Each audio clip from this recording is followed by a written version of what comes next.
I am going to put 4 paper balls in this hat.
Thank you.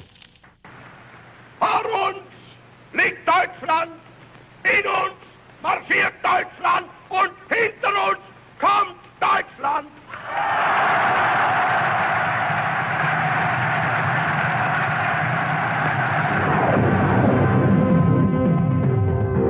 This is the Capital Region's #1 late news. News Channel 13, live at 11.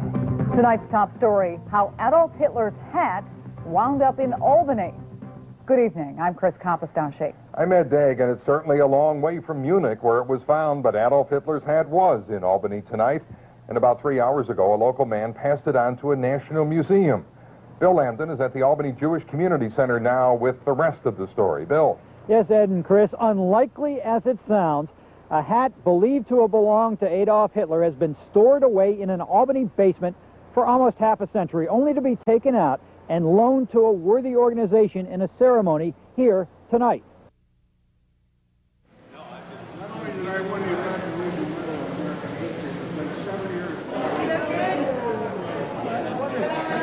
What channel is this going to be on? The rainbow has arrived.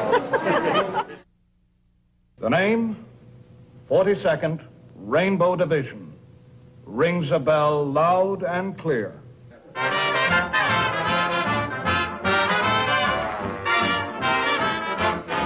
There'll be a hot time in the town of Berlin when the Yanks go marching in. I want to be their boy, spread some joy when they take old Berlin. There'll be a hot time in the town of Berlin when the Brooklyn boys begin to take the joint apart and tear it down when they take old Berlin. They're gonna start a row and show 'em how we paint the town back in Kokomo. They're gonna take a hike through Hitler's Reich and change that high to what you know, Joe. There'll be a hot time in the town of Berlin when the Yanks go marching in. You could never keep 'em happy down on the farm after they take Berlin. Are you with the Rainbow? I'm with Rich. You're with Rich. We're doing a story on the INR unit. Oh, is that right? INR is intelligence and reconnaissance, but they let me in anyway. The INR goes out, find the enemy, and report back. Problem there is when you find the enemy, very often they find you. Sometimes they find you before you find them. Sydney. Sid, just a minute. Jeff, Sid. Hello, Jeff, Sid. Did you guys have your own salute? Did the Rainbow have its own salute? Yeah, like that. I gave you fair warning that there was going to be a guy taking pictures here, remember? Okay. Well, you read my emails? Are you paying this guy or what? He's working for you or No, what? he's working for me. Yeah, we're doing a story on you guys. So we're gonna. Well, these guys got plenty to tell you. I'll tell you that. Have you seen anybody? Not everybody, I mean, no. have you seen guys from the INR unit? Yeah, a lot of them. I haven't seen them. Haven't seen Sid until right now. How you doing?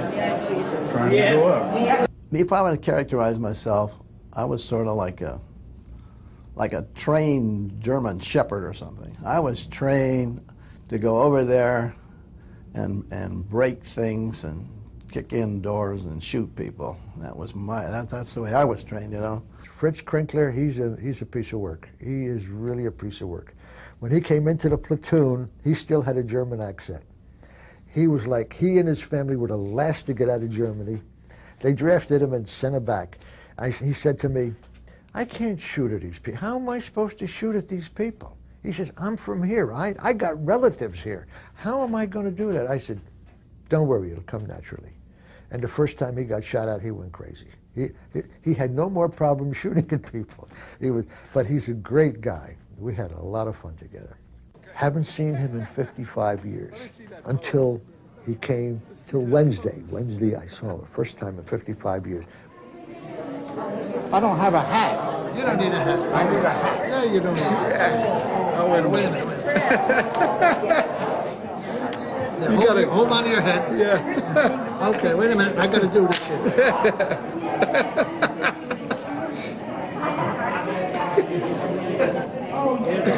Good job. Did you take a picture with us? Oh, man, this is Hey, honey.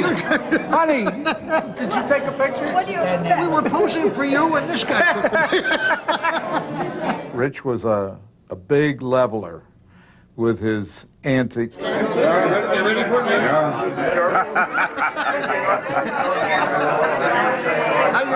I thought your pants were open. Tony Cardinelli, sweet guy, sings beautifully.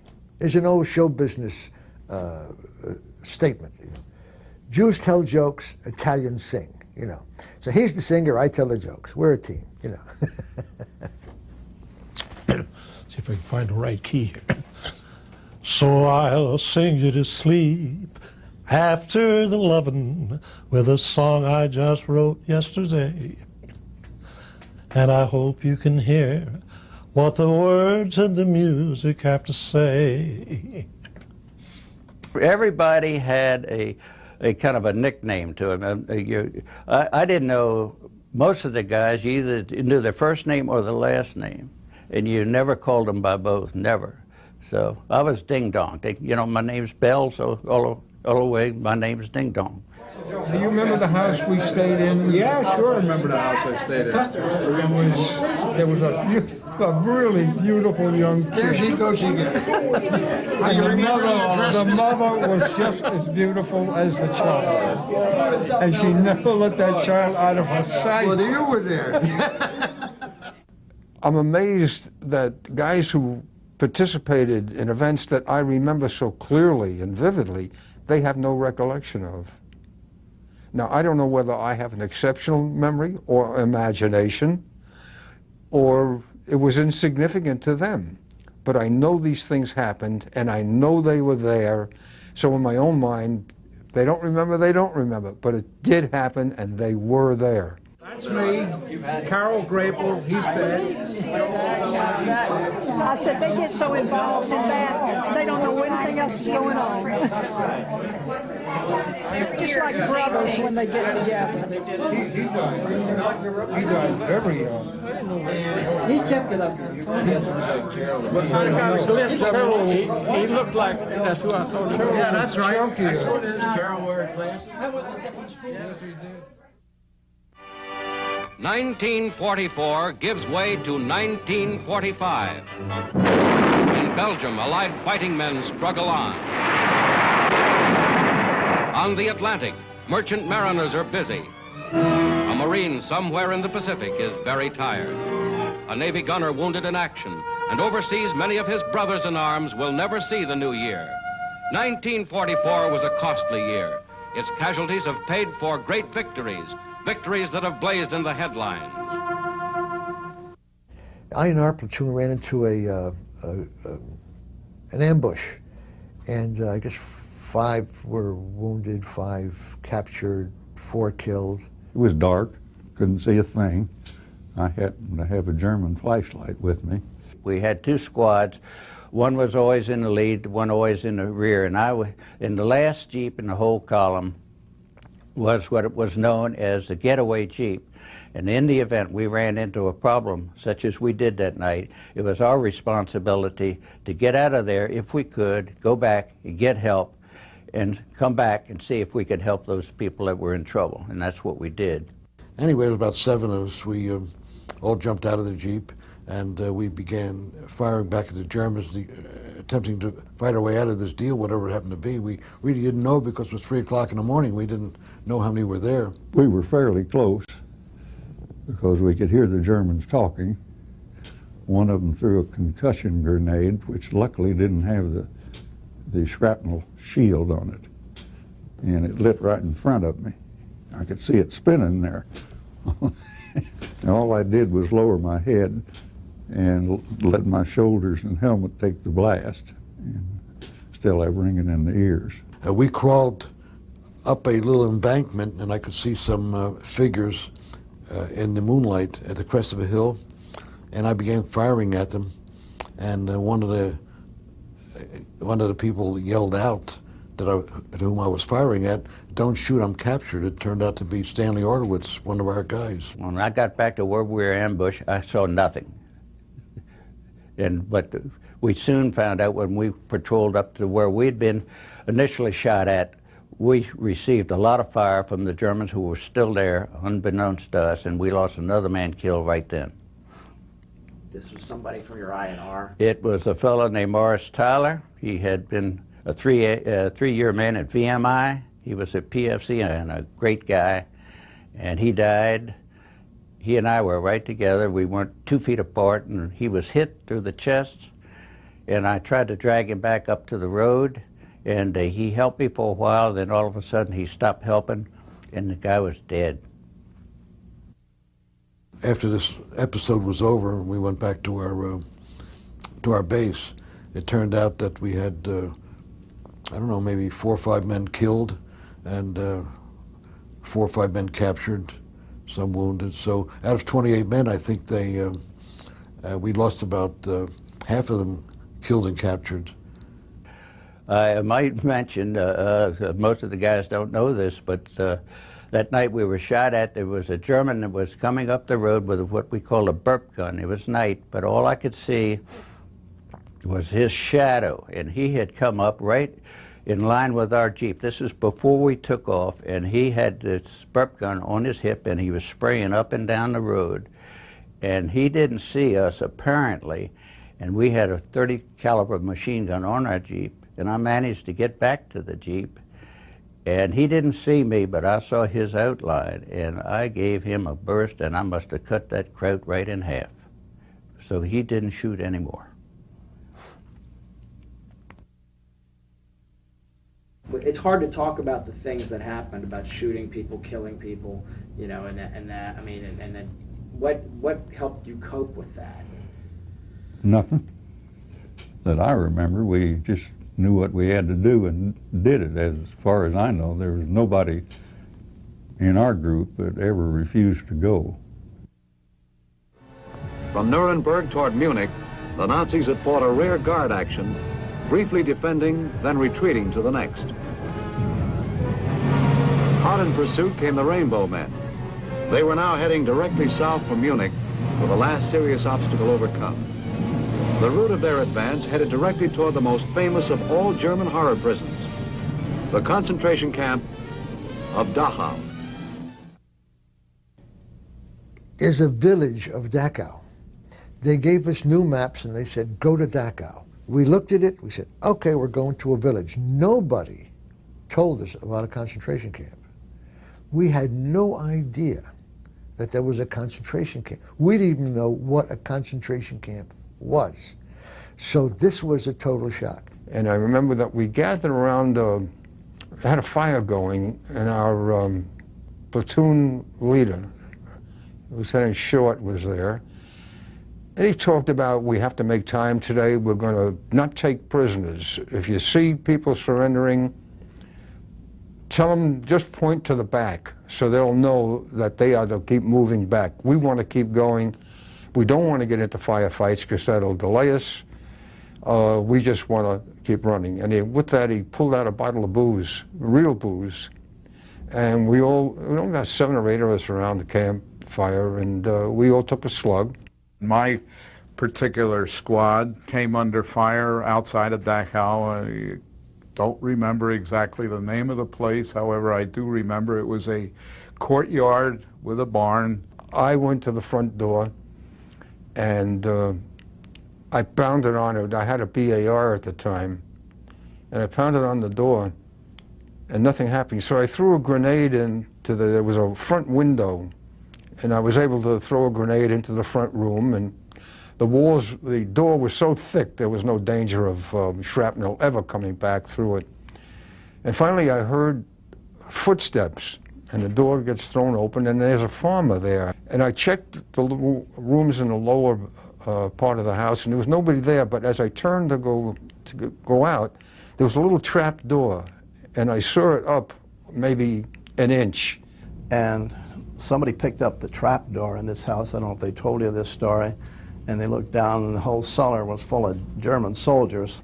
That trap door flew open, and German soldiers started to come out, one after another, and then civilians. And as Richie says, there was a dog that also came out of there. I don't remember the dog. I can see it right now. The mother and the father had buck teeth. The daughter had buck teeth. I looked down at the dog, and the dog had buck teeth, and I thought that was the funniest sight I'd seen all day. Of course, I was tense, but it cracked me up. The photo that you see is of the boys in the platoon getting ready to go push on into the city of Dachau and then on to Munich. I think the strain of all of the action that took place on the way to Dachau shows in those faces. There's no smiles, there's no nothing, there's just a dead shot. If you look at as you're looking at the picture, if you look at the right side of the picture, you'll see Fritz. He's standing out there alone with his M1 hanging down. And in back of him is a whole gang of German prisoners. Since Fritz speaks well, German very well, we said, he's the one that takes care of the prisoners because he speaks their language. We flushed out an SS man who was of a high rank. I, again, cannot recall exactly what he was, but it seems to me he was an Obersturmbannführer, which is a quite high animal. He had highly polished boots and immaculate uniform, and he told me that he wanted to be treated as a prisoner of war under the Geneva Convention, and I told him to go to hell. You are not going to be treated as such. You get up there and stand at attention on that manure pile, whereas where I put him. I noticed that he held his hands above his head rather oddly, and I called him in off the manure pile, and I asked him to open his hand, and he had in his hand concealed an SS ring, which hid his identity, because we were not tolerating the SS at that time. And I told the Rangers that he was an SS man, and I didn't want to, I don't know what happened to him after that, and I didn't ask any questions. Artillery comes in, or planes strafe, or they bomb, and farm animals get killed. And as you drive down the road, you smell this awful smell. And as you get closer and as you're passing by, you see these bloated cows and animals with their feet up in the air, and they stink like crazy. Now, when you get close to Dachau and you smell the stink, you disregard it. It's farm animals. It's farm animals. Dachau, factory of horrors. Dachau, near München, one of the oldest of the Nazi prison camps. It is known that from 1941 to 1944, up to 30,000 people were entombed here at one time, and 30,000 were present when the Allies reached Dachau. In combat, you see dead people. You see dead people. Men that fought and died, both sides. They were buried honorably and their graves marked, but these people, the stench and the smell is something you can't believe. I was assigned to be the Colonel Bulldog's radio operator in his Jeep that particular day. See, from time to time we get, as radio operators, we get assigned, you know, to different duties, you know. And that particular time, I was with Colonel Bulldog, and we wound up into this concentration camp in Dachau. They were screaming, "Americana, Americana!" They were so happy, you know, oh God. Up on the roofs of the barracks and all screaming and waving. The prisoners were pointing out some of the SS troopers who had taken their uniforms off and put prisoner garb on them so that Americans would not know that they were SS troopers. But the prisoners themselves were pointing them out. And we came along a railroad site, and there were maybe 25, 30 boxcars that were open on the side, you know. And we start walking along and peering through each one of them, and just all loaded with dead bodies. And we're walking along, and I thought I noticed a movement as I walked along. We're like this, and did a double take, you know, and I see this hand just weakly waving like this, back and forth, weakly waving. And I don't know why I didn't, to this day I don't know why I didn't jump into the boxcar to pick him up. So I called to Colonel Donald, who had already passed that car ahead of me. So I called to him. I said, "Colonel, here's a live one." They climbed into the boxcar, picked the fella up, and brought him to me. And I was at the opening, and they handed him to me, and he's just all skin and bones, poor guy. And then he looked at me, you know, big eyes, and he says, "Frei?" Frei, he was asking me in German if he was free. And I assured him that he was free. And you can't see the pit, but from here, that's the back part of the boxcar, and up from here on to the opening was all dead bodies. See. And I was standing right here as they handed it to me, and this shot was taken behind me and above my head this way, see. And then later I heard, I didn't see it, I'm glad I didn't, a couple of our boys had taken a couple of the SS troopers and tied their hands behind their backs, shoved them in one of the furnaces that they were using to burn the bodies, pulled a pin on the hand grenade and threw it in there and slammed the door shut and walked away. But I can understand it. You see something like that and you just get so mad, your blood just boils, and wonder how such inhumanity could be done, you know.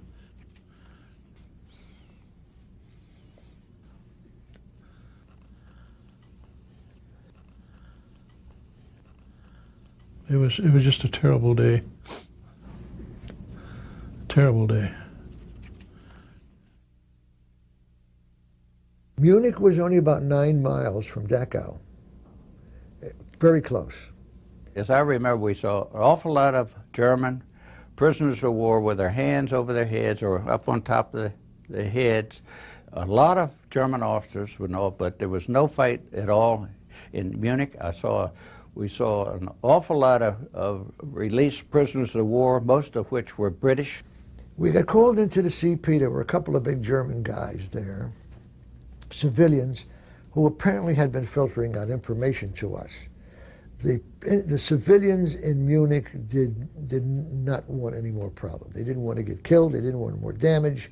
And they were negotiating to give up, turn the town over. But these two guys knew where Hitler's house was. So we went in, this one squad of us, 12 guys, went into Munich with them. And I don't know how we found Hitler's apartment. Somebody must have led us there, because obviously he didn't leave a forwarding address to any of us. It wasn't even a freestanding house. This was like a brownstone. On that same street were all his offices. So this was just like, I guess if he went in to check to see how the accountant was making out, this is where he stayed. It wasn't a full-fledged big mansion, but it was a gorgeous apartment. Not apartment, a brownstone. My recollection and the recollection of some of the others who were with me was that when we banged on the door, he had an English housekeeper, a tall, stately English lady with pepper and salt hair, who called us ruffians. And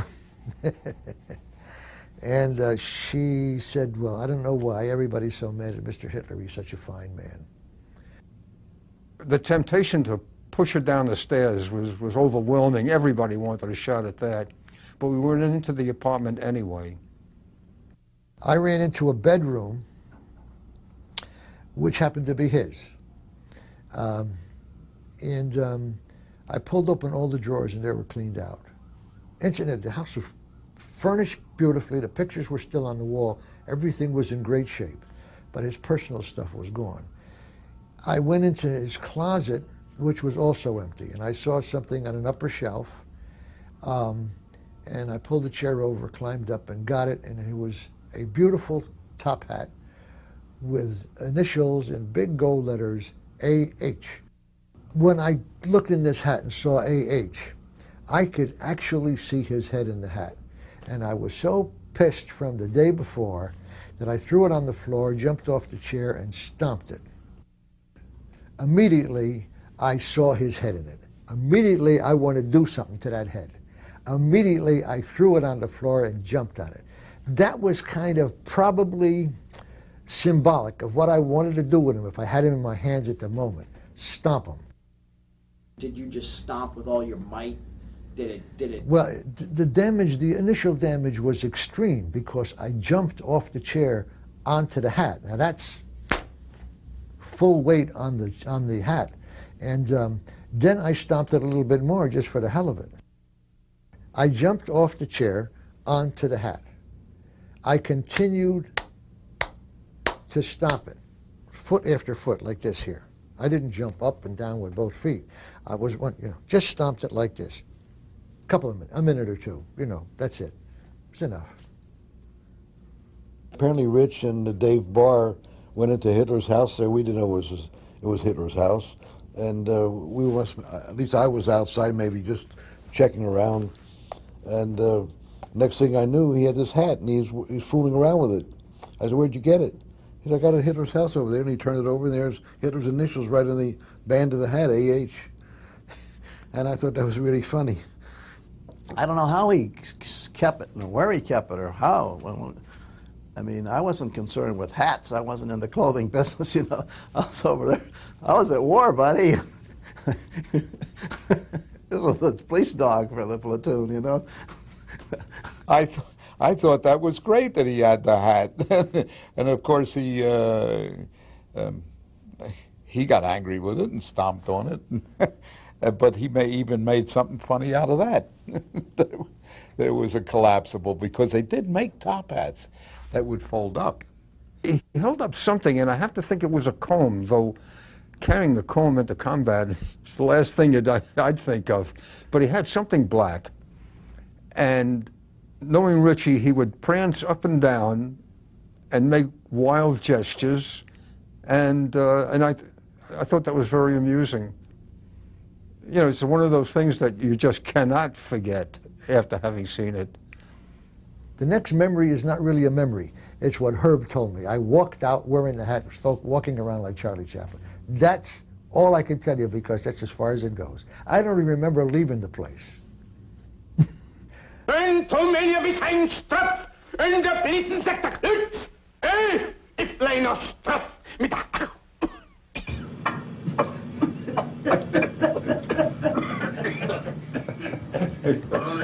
Oh, that was good. Wieder straffen, die straffen, sie straffen!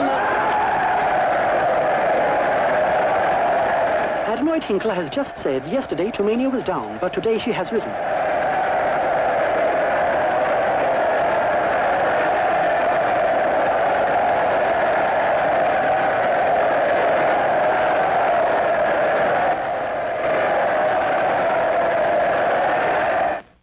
This came out before we got into the war. Because there was a lot of resentment from the German Americans. I remember about that. This, yeah, about I remember this movie, that. I remember that. Mocking him. And I really didn't care. Ladies and gentlemen, the Fuhrer's face. And is it red? Because this tune is sweeping the country and everybody's out jeering at him. Okay. When the Führer says, here's the matter race, we Heil! Heil! Right in the Führer's face, not to love the Führer. He's a great disgrace, so we Heil! Heil! Right in the Führer's face. Beautiful. When Herr Goebbels says, we own the world in space, we Heil! Heil! Right in Herr Goebbels' face. When Herr Goering says, they'll never bomb this place, we Heil! Heil! Right in Herr Goering's face. Are we not the Superman? A pure Superman. Yeah, we is the Superman. Super duper Superman. Is this Nazi land so good? Would you leave it if you could? Yeah, this Nazi land is good. We would leave it if we could. We bring the world to order. Heil Hitler's world to order. Every one of foreign race will love the Führer's face when we bring to the world disorder. When the Führer says, here's the master race, we Heil! Heil! And in the Führer's face, not to love the Führer is a great disgrace, so we Heil! Heil! And in the Führer's face, when the Führer says, here's the master race, we Heil! Heil! And in the Führer's face, not to love the Führer is a great disgrace, so we Heil! Heil! Right in the Führer's face. Sid, I've got a surprise for you in this bag. Is it safe? Whatever it is, thank you. Oh, it feels like something that I've had before. At first I thought it was a pizza. It might just as well be a pizza. Yeah, I've seen it before.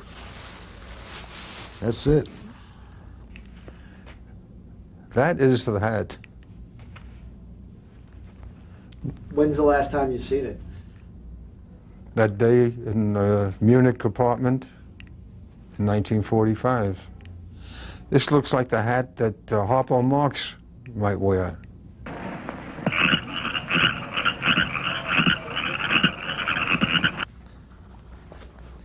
There she blows. Considering 50 years in the basement, it's still in pretty good condition, even after the stomping. I brought it home in a duffel bag, but then I took it out of a duffel bag and I... Yeah, the cabinet that I put it in the basement was my magic cabinet, where I also had 2 or 3 other top hats that I used for magic.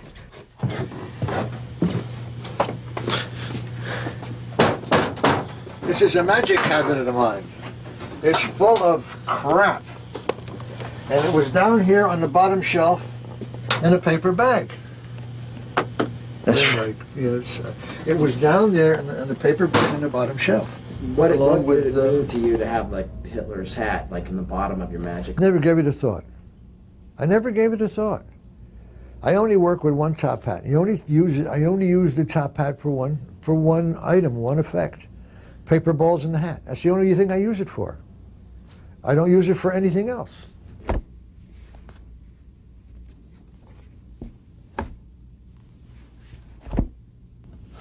And I think Rich said also that he found this the day before Hitler committed suicide. Yeah, and he was telling me this the other day, and he's so funny, that guy. I only remember everything that he says. He says, yeah, when Hitler heard that this little Jewish boy stepped on his hat, he committed suicide. Oh, Jesus. Hail, hail, hail, hail, hail! Hail, you say? Oh, hail, I see. 1, 2, 3, 4, 5, 6, Krankheiten, Puppe gehabt haben, ja? Ja. 5, 6, 6, 7, 7, naja, Unterwäsche gehabt haben, ja? Yeah, man, I'm from the South. My Unterwäsche, that's what I'm suffering from. Yeah, man. Damn nuts. Yeah.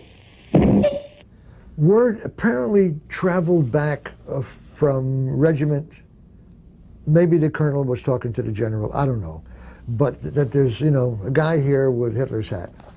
And the photographer just showed up looking for me. He set me next to this chest with a mirror on it, so he got kind of a reflection of it too. That was all the photographer's idea. And he had me put it on. The only thing, this was my idea, that was not his. That's the Hitler shot. Heil Hitler! Heil Hitler! Heil Hitler! Heil Hitler! Heil Hitler! Der Führer! Heil Hitler! Heil Hitler! Heil myself.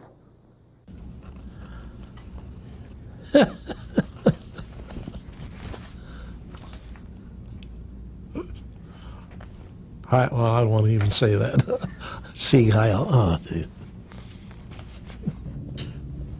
And I don't remember seeing Mr. Hitler in this get up. But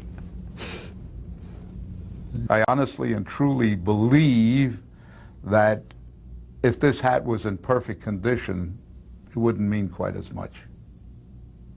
I think the fact that it looks the way it does, ruined, stamped, symbolizes the fact that it's been stamped out. National Socialism was stamped out. And that's what our division helped do. And I, in my own minor little part, hope I did my share. A one-time house painter who briefly controlled almost all of Europe. The man who caused the deaths of tens of millions, the suffering of a whole generation. Adolf Hitler thought he was leading a 1,000-year Reich. He was big on ceremony, and for that, you would certainly need a top hat.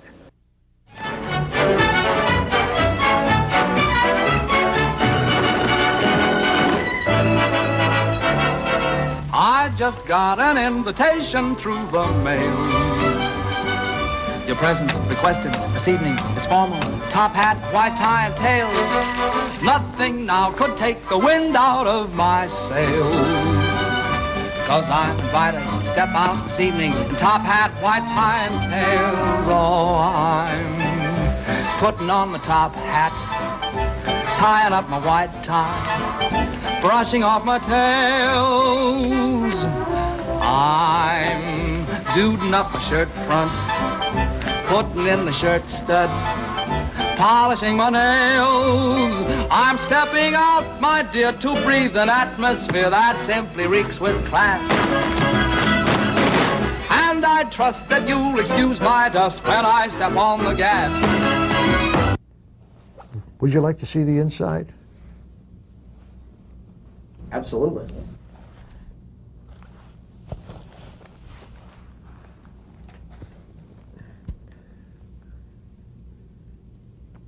AH stands for other things besides Adolf Hitler.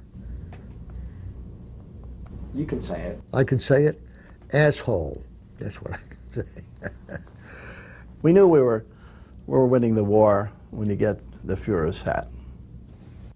He has a smaller head than I do, I guess. Rich or Hitler?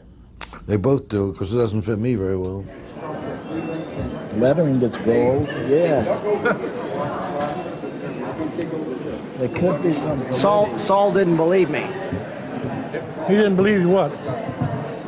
That was Hitler's hat? Oh, yeah, that's it, all right. Yeah, it's gold. That's gold. That's gold. AH. Now, trying to figure out for what purpose he wore this hat.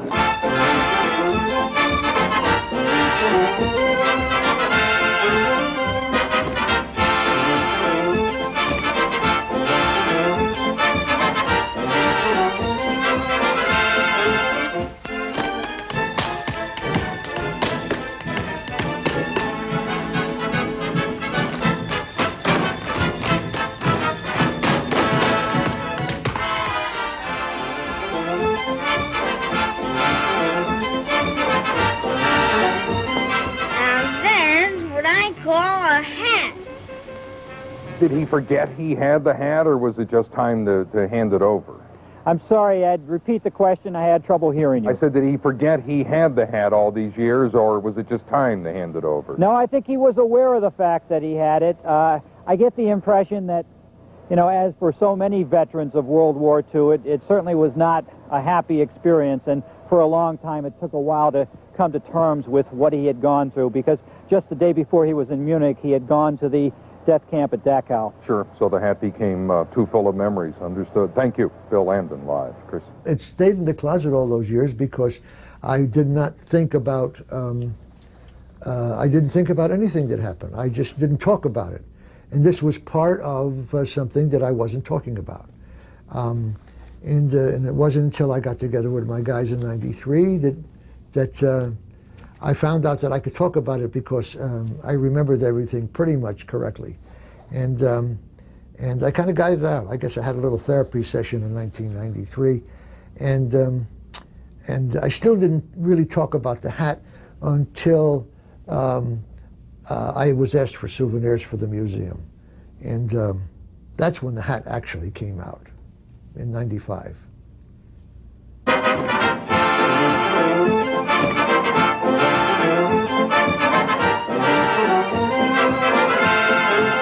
What do the reunions mean to you? What is it like? Oh, it's a chance to see the friends that you experienced most intense days of your life, probably. And this probably includes marriage. At first, I know the women didn't quite understand. My wife didn't understand. Why in the world do you want to go back and be with those guys that you knew 20 years ago or 30 years ago, whatever it was? I said, I don't know, but I do, you know, and it just worked out that way. I mean, if you've been with somebody and been shot or shot at, and you grab each other and pull them back in a hole or some other, that does something to you, and you'll never forget it. The reunion is something that no matter what happens, I got to get there. More so than ever. Because, unfortunately, you're going to be missing somebody from time to time. At the age we are and the rate things are going, you just want to get there at every reunion and make sure you're going to see these guys, whoever shows up. This one first. I really love these guys. Okay, then you press this one. I had better friends in my lifetime. So it must be 11. Guys I know longer, more intimately, but there's something about my relationship to them that is unlike any other. 1, 2, 3.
I just got an invitation through the mail.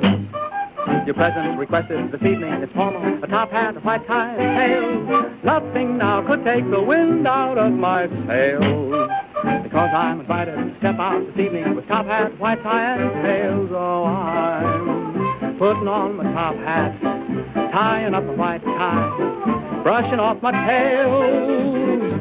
I'm duding up my shirt front, putting in the shirt studs, polishing my nails. I'm stepping out, my dear, to breathe an atmosphere that simply reeks with class. And I trust that you'll excuse my dust when I step on the gas, for I'll be there, putting down my top hat, mussing up a white tie, dancing in my tail.